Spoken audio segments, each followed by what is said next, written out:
The war was on, and the reports informed about the conquered Russian cities. The Stalingrad catastrophe didn't happen yet, and Wehrmacht divisions were going to the east. The Germans still believed in their Führer and were waiting for victory. But the most shrewd German leaders knew for certain that the Third Reich was doomed. The calculation of forces of the countries at war didn't leave any doubt in the result of the war. In 1942, a huge-scale secret operation started, the preparation of the German defeat.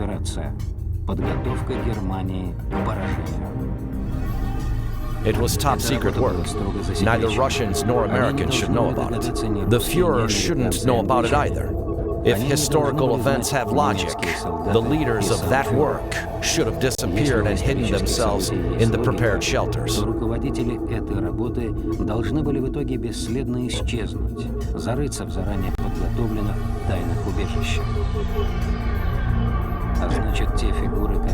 Those officials who really disappeared at the decisive moment were secret organizers of the Fourth Reich.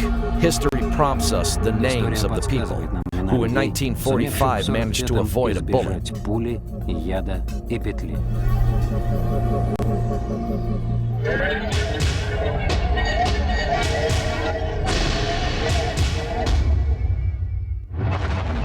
Now, the Führer's bunker is a historical monument, the witness of dramatic events of May 1945, when after the strikes of the Allies, the Nazi Empire was reduced to 1 square kilometer, to this point on the map, to the final point in the history of the Third Reich.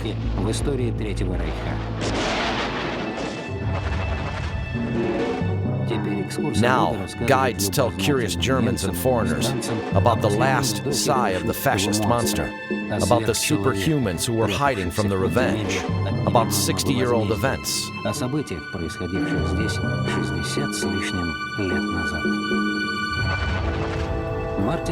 Bورman was in the bunker together with Hitler. He wanted the Führer to appoint him official minister of the party affairs. Bórman was in the bunker together with Hitler. He wanted the Führer to appoint him officially minister of the party affairs. Other posts didn't interest him. He got rid of everybody who could be in the way. New treachery. He telegraphed to Hitler's successor, Deniz. Himmler suggested to surrender. It was necessary to take tough measures. Now everything's over. Hitler is dead. Goebbels killed himself. Göring is a traitor. Himmler was guilty in the links with the enemy. There were neither friends nor enemies, and Bórman had the Führer's testament, and the power over the Fourth Reich was now in his hands. Officially, from the night of the 1st to the 2nd of May, with a group of SS men, he decided to penetrate through the dislocation of the Soviet troops. Several hours later, Bórman disappeared.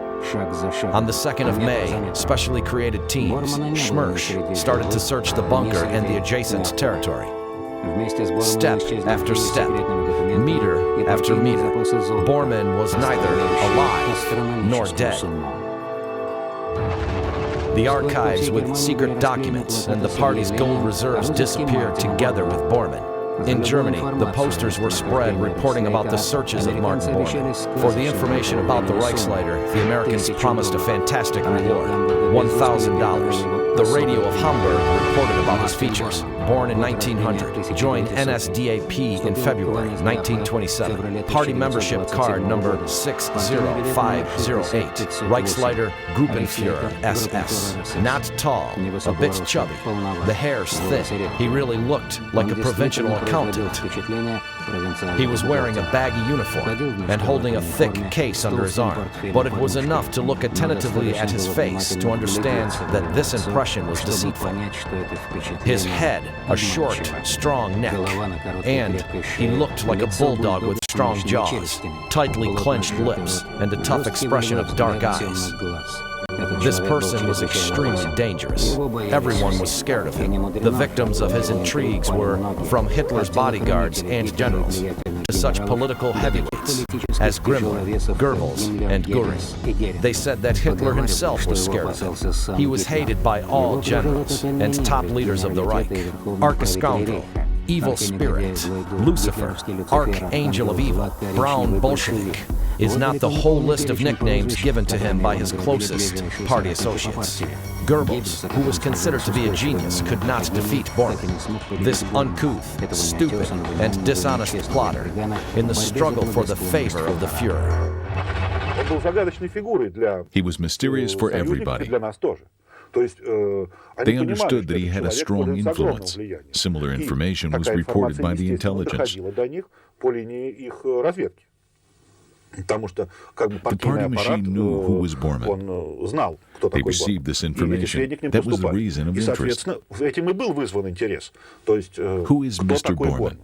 Who is Mr. Borman? The Soviet intelligence kept silent in its searches of Nazi number 2. It captured those who'd spent the last days in the bunker, those who, together with Bormann, had tried to escape. Hitler's personal driver, Erich Kempka, Hitler's personal pilot, Bauer, the Führer of German youth, Arthur Axmann, Hitler's assistant, Gunsche, and others. Cross-interrogations of witnesses made it worse. About 15 witnesses, including Hitler's private pilot and a driver, affirmed for sure that he'd been shot in one of the streets in Berlin on the 1st of May, 1945.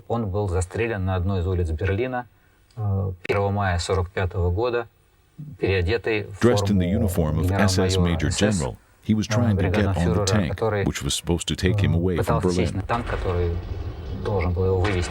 At that moment, he was shot by the Soviet soldier. There's no proof of any version. According to some information, Bormann survived in that Berlin mincing machine.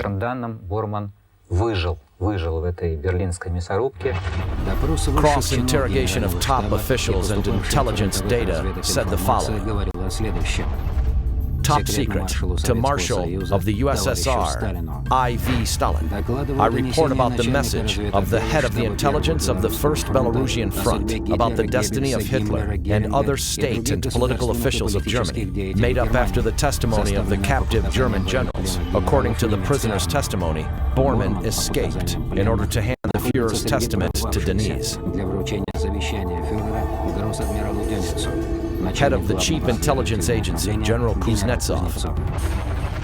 On May 10, Marshal Zhukov made an official statement.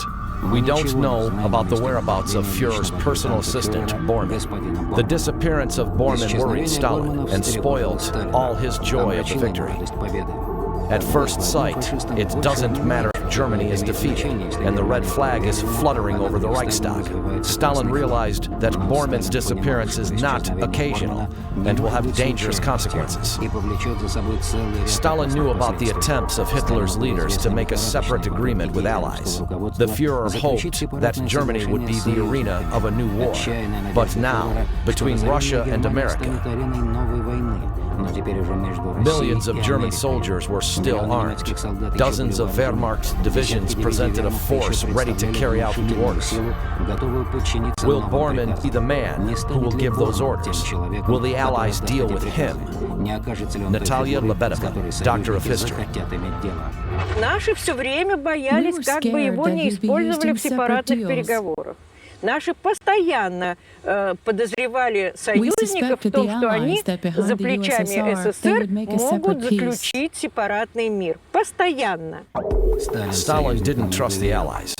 He realized the defeat of Germany made possible this strange union between Bolshevik Russia and capitalist America. The time of the new confrontation came. The Allies didn't trust Stalin either. Bormann's disappearance was also dangerous for them. They had their reasons to believe that Bormann had been captured by Russians. They suspected Bormann would become a key figure in the unification of Germany under the USSR flag. The calculations of American and British analysts showed that the Soviet army would need a week to reach La Manche, and with the help of defeated but strong Germany, will dictate their will to Europe. With his disappearance, Borman became a trump in the dangerous game which had been started by the Allies. The Western Allies didn't start to disarm actively German even after the capitulation. They lingered in disarming German armed forces. Armed units were simply standing in the camps and could be used at any moment. In that case, Borman, Karl Denitz, and other leaders could hope that they'd be accepted as partners, but not as criminals. On July 17, 1945, the Soviet radio officially informed that Borman was alive and had been with the Allies. The British headquarters, Montgomery, answered, "We don't have him." "We don't have him either," said the Americans. Thousands of people started to look for the disappeared Nazi. He was looked for in all parts of Germany, and also in Italy, Austria, Spain, and Denmark. In Moscow, London, and Washington, they took from the intelligence archives folders with Martin Bormann's dossier. His biography, the events of his life, should give an answer where he was going and what his purposes were. He was called Führer's shadow. There was neither Führer nor the Reich, but the shadow stayed. Anyone who could know something about Borman was immediately cross-interrogated.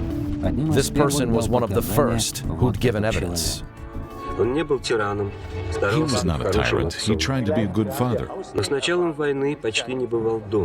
When the war started, he seldom came home. In his house, Nober Salzburg, father kept in his study Kant's saying, his famous categorical imperative, live in such a way that your behavior could serve a moral law for everybody.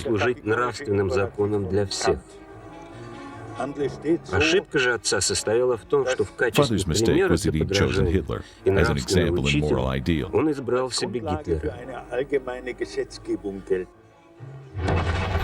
From the correspondence of Martin Borman to Gerda Borman, 4/04/1944. Silence is the most reasonable line of behavior. One should tell the truth only when it's really necessary. One should never be sure of the people surrounding you. Borman started his way to power as the majority of the Nazis. He was climbing up stained with blood up to his knees. In 1924, Borman was arrested for the murder of his friend Kaddafi and was sentenced to 1 year in prison. Later, this murder and a year of prison would be awarded by the Nazi Order of Blood, which Borman would receive from Hitler. Having left the prison in 1925, Borman joined the Nazi Party and was engaged in administrative work. He was irreplaceable in that quality. In 1933, after NSDAP had come to power, his career started to go up. Reichsleiter General, head of the office of Rudolf Hess, Hitler's assistant. Borman's career rise was not suspicious for Nazi except one detail. A. Speer noticed that Borman's methods of gaining power were the same as Stalin's when Lenin was alive. Next, Borman married Gerda Buch. My mother was 19 when she got married. She wasn't a confirmed Nazi from childhood, though her father was a party judge. And in 1933, he officially became a supreme judge of the Nazi Party. But in 1929, at the wedding, where Hitler was groom's witness, my father's witness, my mother was a fanatic Hitler's adherent.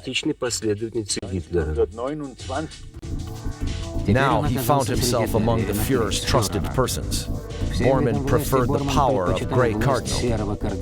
He skillfully manipulated people under their weaknesses. He found a young wife for the old financier, Schacht. He helped Grimler. Borman's wife, Gerda, became the friend of his young mistress. He helped Grimler with money by giving him a big sum from the party cash box. He subjected to his influence Hess by assuming functions of the Führer's assistant partners for non-traditional sexual pleasures. Later, many medical conclusions appeared, saying that Hitler was a latent homosexual.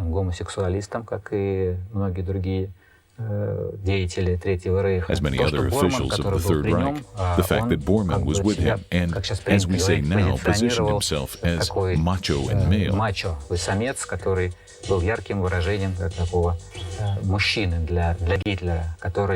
Bormann embodied a man for Hitler, who himself possessed all the qualities of a mentally unbalanced person. It was also concerned his orientation. He had problems both with men and women and with people. Bormann did his best to become necessary for the Führer. He built Berghof, Hitler's House of Berchtesgaden, and then managed it. The house was registered on Bormann's name. He assumed the decision of all financial issues. He bought paintings for the Führer's collection. He became the ideal Hitler's footman. He became the chief's main assistant because he was his assistant in personal life. Nazi leaders were ready for everything to get to power, but neither Göring nor Goebbels, Himmler, and Ribbentrop could personally serve the chief. Bormann could. He commanded Hitler's doctors, drivers, and valets. In reality, he was a caring spouse, but not Eva Braun. He knew how at nights the Führer woke up shouting. He saw a person with flabby muscles and such a hollow chest that he had to put pads under his suit. Very few people could speak to Hitler in Bormann's absence. Everyone went to ask him for favors. All the Reich leaders. Not a single decision was possible without Bormann's oral or written sanction. It was really so.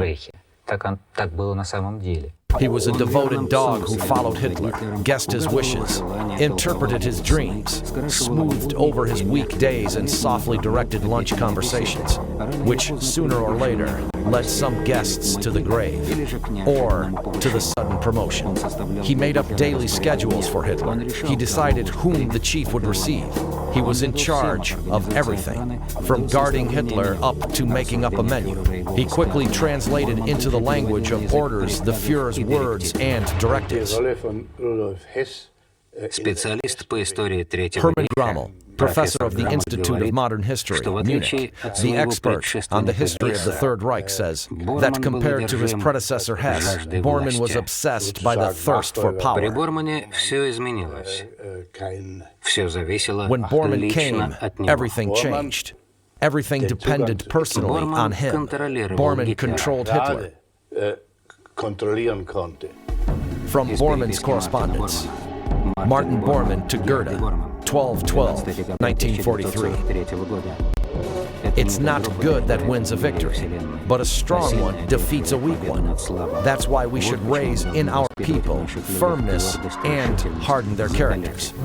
The elite of the Third Reich didn't like Bormann. He was called a bumpkin, a swine in the potato field. The killing characteristics of Bormann was given by his sworn enemy, Hermann Göring. Small secretary, big plotter, and dirty swine. Bormann spat on the people's opinion. Hitler liked and trusted him. If Hitler criticized Bormann, noticed Speer, the enemies would cut his throat. But Hitler was never tired of Bormann and didn't say those critical words. I asked, what is National Socialism? And my father answered, National Socialism is Hitler's will. For him, Hitler's will, with the highest notion of measure in the Nationalist Socialist structure of the world. Later, I realized to what degree my father was in Hitler's power. The first months of Bormann's searches didn't give any results.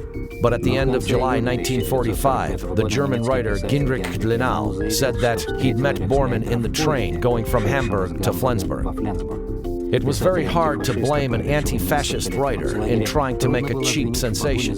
His testimony convinced the judges of the Nuremberg trial that Bormann was alive and should be convicted. He was the only person who was convicted in his absence. From the verdict of the military tribunal, according to the verdict of guilty, pleading guilty, the accused, and on the basis of Article 27, the International Military Tribunal sentenced Martin Bormann to execution through hanging. On the question, where's Bormann now? Göring angrily answered, I hope he's burning in hell. This statement of one of the main Nazi criminals looks at least strange.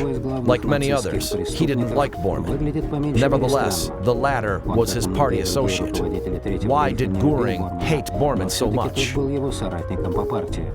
The judges didn't share Göring's hope. They were sure that Bormann was nearby and was attentively watching the trial. So the tribunal announced the searches of Bormann.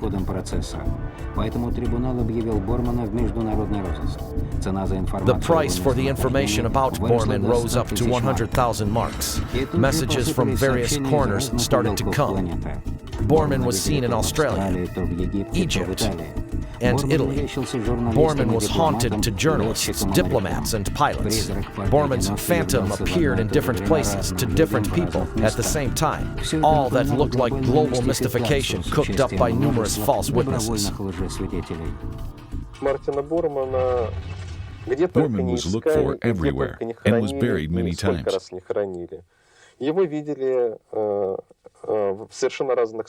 He was absolutely in different countries, under absolutely different names: Alfredo Berg, Cortegal, Van Cloten, Jose Acero, Luigi Bonviglio, Elazar Goldstein, Josef Jahn, Martino Pormajon. Those are his so-called names. He was seen in Italy, even in a concrete place, in St. Antonio Templar's Monastery. Argentina, Chile, a Roman Catholic priest in Poland. He was seen in Spain and Paraguay. The years of his death: Italy 1952, Paraguay 1959, USSR 1973, Argentina 1975, Great Britain 1989.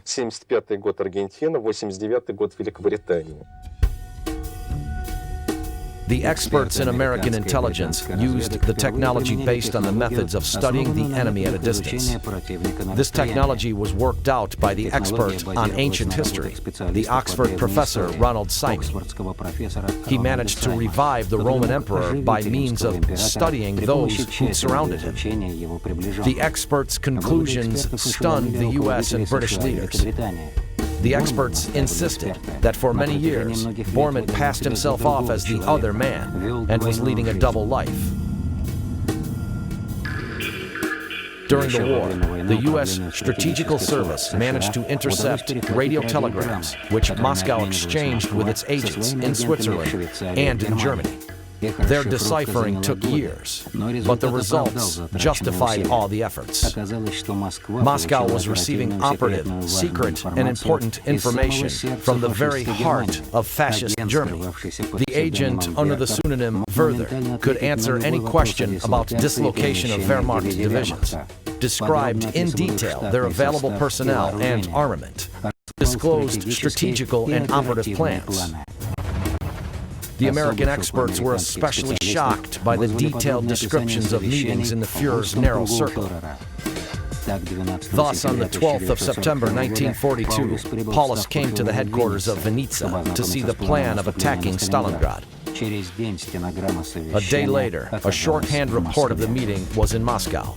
The Americans appreciated the significance of this data for the counterattack in Stalingrad. The Soviet command knew for certain that Germans wouldn't pass by the city from south and north. Hitler demanded to conquer Stalingrad by all means. The Soviet command concentrated big forces there, weakening other sections of the front. General Kleist, who was to head the offensive in Caucasus, said that Stalingrad was only a dot on the map, not far from my tank army. But why did that dot grow in size and turn into a big, fat cross for the German army? What did Borman really do? According to some information, during the Stalingrad battle, he passed through the scouts to the Soviet command. Very important information on the details of Germany's dislocation and number of fire units. По подробностям, по дислокации, по количеству единиц оружия, и Сталинградская битва, по мнению таких нетрадиционных историков, according to the opinion of such non-traditional historians, it accelerated the victory of the USSR, thanks to some very detailed information from the very top officials of the Reich. Сообщению, докладу откуда-то из самых верхов Рейха. The Wehrmacht's generals didn't understand why should they spare time on the assault of that city if the Volga River, this main artery of fuel supply, could be cut off at any other place. Friedrich von Paulus was sure that Stalin had used some links in Berlin to convince Hitler to throw his best forces on Stalingrad. General Guderian noticed that the Führer was leading an intuition war. But how were Hitler's intuitive decisions born? Who prompted them to the German chief? On July 3, 1942, Hitler told German Halder, "The enemy has known our plans since the moment of their confirmation." The crash of the Secret Service, Red Capella, had to confront the Führer, but even after the execution of Bolzin, Werther continued to furnish Stalin with information. 6 months later, after Stalingrad, the ensuing Kirksaya battle was also accompanied with very detailed messages concerning the plans of the fascist army. Where did they come from? No one knows even now. The American intelligence is convinced that it could be a person only from the closest circles of Hitler's associates. He was in the course of all the affairs, in the highest command of the Reich. He informed Moscow about the exact time of Hitler's appearance at the meeting, leaving it, and about the talks which had taken place in his absence. The agent informed Moscow not only about the Reich's secrets, but also interpreted them. Further to the center, the state of Manstein's group on September 15th can be regarded as defeated. For the period from August 15th, it lost half of its arms and 40% of personnel, which made up to 250,000 men. Gimmler, Goebbels, Göring, Bormann, Keitel, Manstein, Guderian. Who could be Werther? The American Secret Service experts racked their brains over this puzzle. Some of the top-rank Nazis were excluded because they were not allowed to take decisions. Others couldn't know all information. When the work of Werther's identification was over, only one name remained in the list: Bormann. Bormann is the embodiment of enigma in the history of the Second World War, which up to now gives us puzzles, and in which the last dot is not put. Is Bormann a Soviet agent under the name of Werther? Everything was not so simple. Even few people in the CIA agreed with this version. Americans disposed of other, also very convincing facts and evidences. But they could be interpreted differently. It was only clear that Hitler discussed only with Bormann the possibility of Germany's defeat. He trusted only him to save the plundered goods. In 1946, in the report of the U.S. Treasury, Bormann was called the main organizer of displacement of the Reich's values to the safe places outside Germany. It was Bormann who, with the Führer's blessing, started to create the future Fourth Reich, right after Germany's defeat in Stalingrad. In 1943, he convened several times the secret meetings of industrialists who had helped Hitler to come to power. He suggested to hide gold and jewelry in the Alps. They transferred to South America gold worth $500 million. No one knows how much was buried in the Alps. Yelena Sianova, writer. Different gigantic figures are named. This figure clearly shows the degree of plundering in Europe. In addition to gold and platinum, there were also works of art. They should be there up to now. At least Americans speak straightly about it. И, вероятно, они там до сих пор, во всяком случае, американцы об этом заявляют прямо. Several times, the journalists wrote that it was high time to organize rescue works in the Alps and try to find the values. Работы в Альпах, и все-таки попробовать найти это. Bormann took very seriously this Hitler's task. It put him into the unique position. If for all Nazis the defeat meant death, for him it meant the very beginning. Let it be the underground Fourth Reich, but he, Bormann, is the Führer in it. And he's got a lot of money. The German army was struggling while he was creating organizations which would help Nazi to unite after the defeat. He thought out the ways of escape for top Nazi leaders and their family members. Bormann decided who would be saved and who would not. He distributed tickets to life after the crash. From Bormann's correspondence. Bormann to Gerda Bormann, 21/2/1944. What do the Nazis want?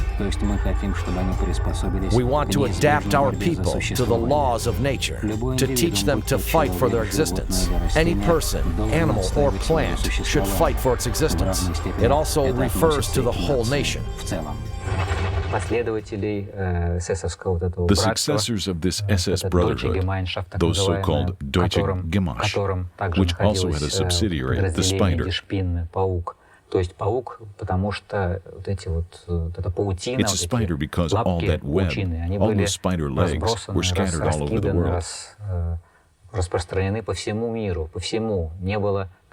subsidiaries of big banks in Switzerland and in Central America had huge accounts belonging to fascist leaders.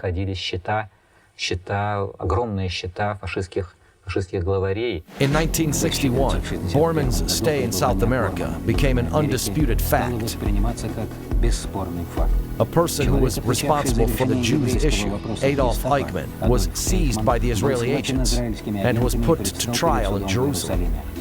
At the trial, the former ambassador of Argentina in Israel said that Bormann escaped to Argentina. 5 years later, Eichmann's son, Klaus, wrote an open letter calling Bormann to quit the underground and to be convicted for the crimes he'd committed and for which Klaus's father had been sentenced instead of Bormann. Do you know why the versions about Bormann's remaining alive are so firm? Why did they need Bormann so much? He was really looked for. Someone pretended to make a sensation. Others in particular, Americans were looking for him. They really looked for him. What for? They had a material interest. They wanted to get information about the remaining 10 mines. Otherwise, what did they need him for?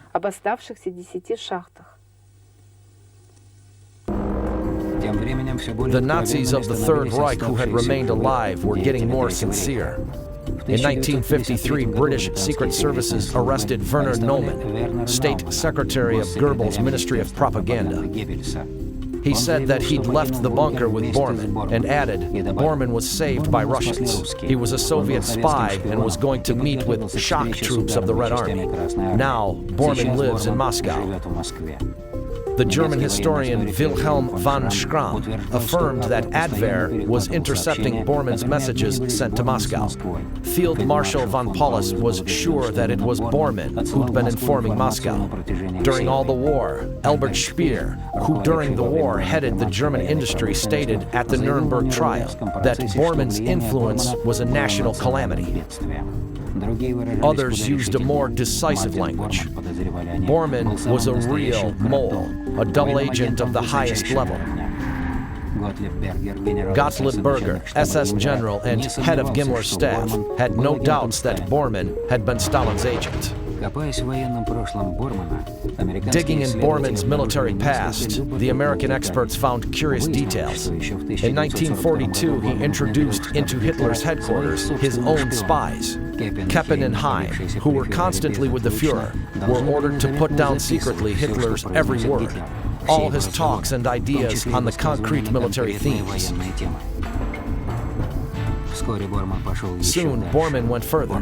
He convinced Hitler that stenographers must be present at all meetings. Thus, Bormann confirmed that after the Führer's death, the historians will get the exact list of his glorious deeds. Otherwise, the generals would appropriate this honor, which must belong only to the Führer. Bormann directed the deciphering of shorthand reports. The introduction of stenographers coincided with the requests to Werther of Soviet Secret Service to inform it about the preparation of the Germans for the Stalingrad battle. All Hitler's stenographers were Bormann's employees, whom he personally instructed and whom he checked up. He was constantly reading their reports and rewrote them in his diaries.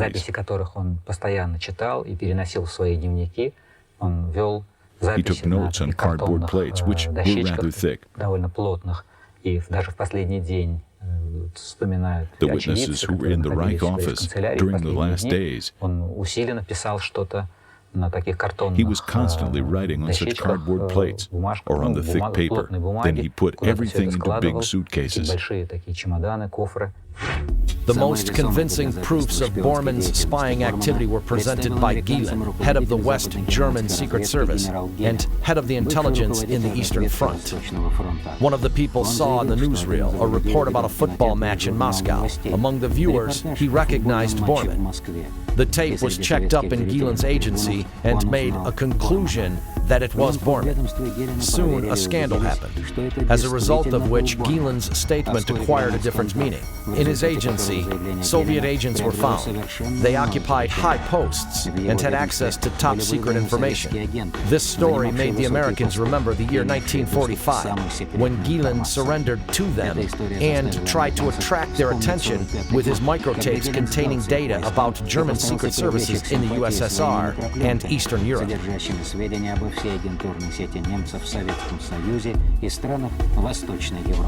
The former head of intelligence, Gielen, did a correct move. He'd hidden drawers with priceless documents. But this operation was directed by Bormann. And if he were a Soviet spy, Russians possessed all the copies of Gielen's papers. The crash of Gielen's operation was shattering, but it helped the Americans to guess a puzzle. They found the unique decision reconciling two contradictory versions. Bormann created the underground Nazi empire under the control of the Soviet and in its interests. The Americans were sure that they managed to expose the plan, Stalin-Bormann, to direct the armed forces of the former enemy against today's enemy, against America. It was absurd only at first sight.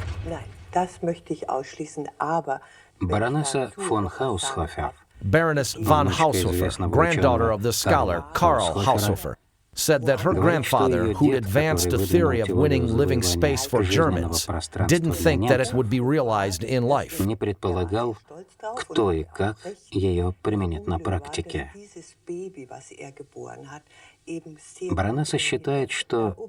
Baroness thinks that her grandfather had worked on Hitler and had developed a geopolitical theory in Nazi Germany.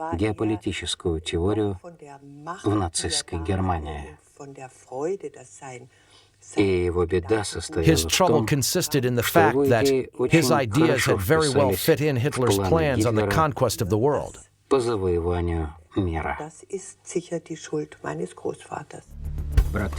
The life showed that in the countries where the Nazis were, in the Arab world, in South America, and Southeast Asia, nationalistic moods were rapidly growing, and the national liberation movement started against the U.S. Bormann were really a Soviet agent. He would have been the greatest spy of all people and times. Could Bormann really be a Soviet spy? Silence of Soviet secret services is understandable. A secret service will never commit on the belonging of someone to its network. To say that Borman was a Soviet spy means to admit that a military criminal and the ideologist of the German occupation policy in the East and one of the authors of the Holocaust was a communist who had worked with Stalin. But American secret services regarded such a version. Vitaly Korotkov, KGB colonel. They let go this version walking around the world with a purpose to discredit the Soviet Union in a political sense. They say that the USSR, the Soviet reconnaissance or counter-reconnaissance, or someone else, maintained a contact with Borman. After having recruited one of the Third Reich top officials and closest Hitler associate.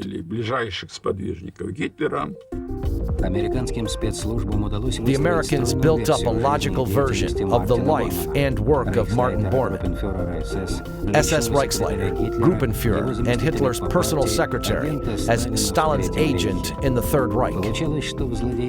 It turned out that the Soviet leadership was to blame in fascists' crimes. Through Bormann, it made Hitler exterminate Jews, Poles, and Russians in order to force them to resistance. If this version were proved, the authority of the USSR, who'd suffered the greatest casualties and crushed the Third Reich, would be sullied by the complicity in this victory, one of the main Nazi criminals. The grandiose bluff would start to spread and would become a sensation, a propaganda bomb. In December 1972, the event happened, which should have put an end to the story. The Berlin workers who were laying the cable discovered two skeletons in ULAB station, in the place where Bormann's body had been seen in 1945. Forensic expertise identified one of the skeletons as the one belonging to Bormann. The reason of death? A suicide. Bormann took strong poison on May 2nd, 1945. Frankfurt's procreator's resolution on the criminal case against Bormann finally stopped searching for Martin Bormann. In 1998, on the request of Bormann's relatives, the DNA test was made which confirmed a 100% identity. At first sight, we could draw a line in the story. The genetic expertise proved that those were Bormann's remains. But as we know from other stories connected with the analysis of the remains of the Tsar's family and other important facts, it doesn't prove anything. Everything can be falsified. Everything can be ordered. It's like the story with Hitler's skull, which at first sight is rather logical and fits in the conception. Nothing of the kind. Everything is problematic. A new version appears. Bormann died after May 1945 in the other place. Then his remains were secretly reburied in Berlin, where they were occasionally found. A tricky move could be made in order to cross out after-war Bormann's activities, and such a move seems to have taken place. According to criminal law, the verdict of Nuremberg trial was absolutely just. But the final verdict is not people's, but God's verdict. Bormann's after-war disappearance and his destiny are covered with mystery. Nazi N2 disappeared, and according to the well-known Nazi hunter, Simon Wiesenthal, caused more rumors, legends, and disputes than any other Nazi bigwig.